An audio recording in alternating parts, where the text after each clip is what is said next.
सिंधुदुर्ग जिल्ह्यासह इतर जिल्ह्यातील ताज्या घडामोडी पाहण्यासाठी सिंधुदुर्ग 24 तासला सबस्क्राइब करा आणि बेल आयकॉनवर क्लिक करा। सिंधुदुर्ग 24 तास सदैव तुमच्या सोबत। पुढील बातमी पाहणार आहोत विस्ताराने। युथ फोरम देवगड या संस्थेच्या वतीने येथील शेटमग हायस्कूलच्या गुरुदक्षिणा प्रेक्षागृहात आयोजित करण्यात आलेल्या भव्य राज्यस्तरीय रांगोळी स्पर्धेचे हे सलग 5वे वर्ष होते। या स्पर्धेला स्पर्धकांचा उत्स्फूर्त असा सहभाग लाभला। यात महिला स्पर्धकांचा सहभाग लक्षणीय होता। स्पर्धेतील रांगोळीचे प्रदर्शन सर्वांसाठी खुले करण्यात आले असून याचाच आढावा घेतला आहे आमचे प्रतिनिधी दयानंद मांगले यांनी। सांस्कृतिक क्षेत्रात नेहमीच अग्रभागी राहून सहभागी होणाऱ्या युथ फोरम देवगडच्या वतीनं राज्यस्तरीय रांगोळी प्रदर्शनाचं आयोजन देवगड येथे करण्यात आलं होतं। 25, 26, 27, 28 या 4 दिवसात या ठिकाणी रांगोळी स्पर्धा घेऊन 25 तारीखला पूर्णपणे या रांगोळ्यांचं रेखाटन देवगड शेटमग हायस्कूलच्या गुरुदक्षिणा प्रेक्षागृहात करण्यात आलं आणि त्यानंतर त्याचं परीक्षण होऊन त्याचा निकाल देखील जाहीर करण्यात आला आणि 26, 27, 28 या 3 दिवस नागरिकांसाठी खास हे प्रदर्शन खुलं ठेवण्यात आलं। एकंदरीत पाहता या स्पर्धेत सुमारे 32 स्पर्धकांनी सहभाग घेतला।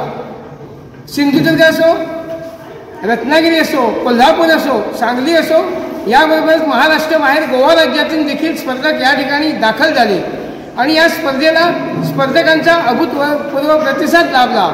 या आयोजनात विशेषतः युथ फोरम या संघटनेच्या सर्व पदाधिकाऱ्यांनी अतिशय मेहनत घेतली आणि हे रांगोळी प्रदर्शन या ठिकाणी आज यशस्वी होत आहे आणि याच अनुषंगाने या युथ फोरमचे जे सदस्य आहेत त्यांच्याशी आपण संवाद साधणार आहोत। या ठिकाणी आपल्यासोबत आहे दर्शिका सारंग मॅडम। एकंदरीत ही जी संकल्पना आहे रांगोळी प्रदर्शन आयोजित करण्याची, याबाबत आपण काय सांगाल आणि यामागे आपला उद्देश काय आहे? नमस्कार। खरं तर युथ फोरम देवगड ही देवगडमधल्या सर्व युवकांनी मिळून स्थापन केलेली संघटना आहे। आमच्या संघटनेला आता 5 वर्ष झाली आहेत। हे आमचं 5वं वर्ष आहे रांगोळी प्रदर्शनाचं। तर रांगोळी स्पर्धा या भरपूर होत असतात, पण पोर्ट्रेट रांगोळी हा काहीतरी नाविन्यपूर्ण विषय आपण देवगडमधल्या लोकांना द्यावा, लोकांना कलेचा आनंद घेता यावा आणि याच्यामधून आपल्या स्थानिक कलाकारांसोबत राज्यभरातील कलाकारांनाही वाव देण्यात यावा, याच उद्देशातून ही स्पर्धा घेतली जाते। ह्याचं नियोजन आम्ही 1 महिनाभर आधीपासून चालू करतो। त्याच्यामध्ये साधारणतः राज्यभरातील एक 35-40 स्पर्धक आम्हाला एंट्री पाठवतात। त्याच्यातून आम्ही शॉर्टलिस्ट करतो की किती चांगल्या कोणत्या क्वालिटीजमध्ये रांगोळ्या आपल्याला देता येतील, लोकांना बघता येतील। हे प्रदर्शन खरं तर 3 दिवस होतं। तर मी तुमच्या माध्यमातून लोकांना सांगू इच्छिते की उद्याचा 1 दिवस आम्ही लोकांच्या आग्रहास्तव वाढवलेला आहे। तर उद्याही सकाळी हे प्रदर्शन 10 ते रात्री 10 पर्यंत चालू असेल। तर सर्व जिल्हाभरातील लोकांनी येऊन ह्या प्रदर्शनाचा लाभ घ्यावा आणि या कलाकारांना प्रोत्साहन द्यावं। धन्यवाद।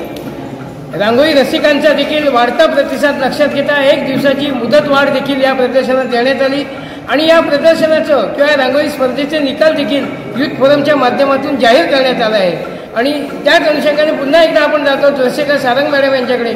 आपण काय सांगाल, या स्पर्धेत कुठल्या परिसरातील स्पर्धक सहभागी झाले आणि कोण कोण विजयी ठरले?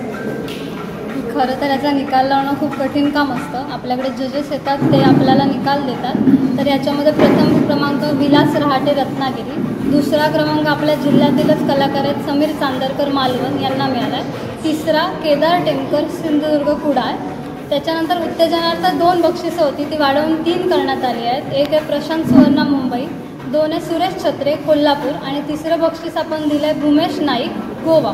ही अशी बक्षिसं यावर्षी देण्यात आलेली आहेत। यातले बरेचसे कलाकार आपल्याकडे सतत 5 वर्ष रिपीट होत आहेत। त्यांचा ज्यांना नंबरही मिळाला नाही त्यांचा आपण विशेष सत्कार यंदा युथ फोरमतर्फे केला आहे की म्हणजे ते सातत्याने प्रयत्न करतात की आपली कला सुधारवण्याचा, म्हणजे कलेमध्ये पुढे जाण्याचा, आणि ते आपल्या 5 वर्ष आपल्या या कार्यक्रमाला उपस्थित राहतात। धन्यवाद। एकंदरीत पाहता या ठिकाणी रांगोळी स्पर्धेला स्पर्धकांचा मिळणारा वाढता प्रतिसाद याची दखल घेऊन देखील विजेते स्पर्धक जे असतील या व्यतिरिक्त सहभागी झालेले नेहमीच सहभाग घेणाऱ्या स्पर्धकांचा देखील यथोचित सन्मान युथ फोरमच्या माध्यमातून करण्यात आला. अतिशय स्तुत्य उपक्रम आणि याचप्रमाणे रसिकांचा देखील वाढता प्रतिसाद लक्षात घेऊन एक दिवस हे प्रदर्शन नागरिकांसाठी खुलं ठेवण्यात आलं आहे. त्या ठिकाणी आपण त्यांच्याशी संवाद साधणार आहोत. एकंदरीत हे रांगोळी प्रदर्शन आणि या ठिकाणी ज्या स्पर्धकांनी रांगोळी मांडलेली आहे त्याविषयी काय सांगाल? नमस्कार, मी केदार आहे, देवगडचाच रहिवासी आहे. या शाळेत शिकलो. म्हणजे आम्ही असेपर्यंत तरी इथे कधी मी हे बघितलं नव्हतं, पण या गेल्या 5 वर्षात हे होतं आहे. दरवर्षी मी दिवाळीला इथे येतो आणि हे बघायला मिळतो. खूप मोठी गोष्ट आहे माझ्यासाठी किंवा आमच्या सगळ्यांसाठी. हा उपक्रम असाच वर्षानुवर्ष चालत राहो. शुभेच्छा. या ठिकाणी गेली 5 वर्ष हे रांगोळी प्रदर्शन आयोजित केलं होतं. आपण पाहू शकतो या ठिकाणी रांगोळी रसिक देखील या ठिकाणी पाहण्यासाठी आले आहेत. गेली 3 ते 4 दिवस अशा पद्धतीनं नागरिक मोठ्या प्रमाणात हे प्रदर्शन पाहण्यासाठी येत आहे आणि या वाढता प्रतिसाद लक्षात घेता या ठिकाणी उद्याचा एक दिवस हे प्रदर्शन या ठिकाणी नागरिकांसाठी खुलं ठेवण्यात आलं असून आयोजक युथ फोरमच्या माध्यमातून नागरिकांनी या प्रदर्शनाचा येऊन या ठिकाणी पाहणी करावी असं आवाहन देखील करण्यात आलेलं आहे. निसर्गरम्य समुद्रकिनारे, वळणावळणाचे रस्ते आणि टुमदार मंदिरे पाहण्यासाठी पर्यटकांची पसंती नेहमी कोकणाला असते. निसर्गाच्या समृद्धीबरोबरच फिरताना कोकणात मनमुराद निसर्गाचा आनंद लुटण्यासाठी आलाय तर मग कशाला करता राहण्याची चिंता. देवगड येथील Swami residency AC non AC rooms तुमच्या बजेटमध्ये उपलब्ध. संपर्क 91 75 11 0202 94 21 14 54 24 86 00 73 07 00. मग कसला विचार करताय? येताय ना देवगड येथील स्वामी रेसिडेन्सीला भेट द्यायला. सिंधुदुर्ग जिल्ह्यासह इतर जिल्ह्यातील ताज्या घडामोडी पाहण्यासाठी सिंधुदुर्ग 24 तासला सबस्क्राईब करा आणि बेल आयकॉनवर क्लिक करा. सिंधुदुर्ग 24 तास सदैव तुमच्या सोबत.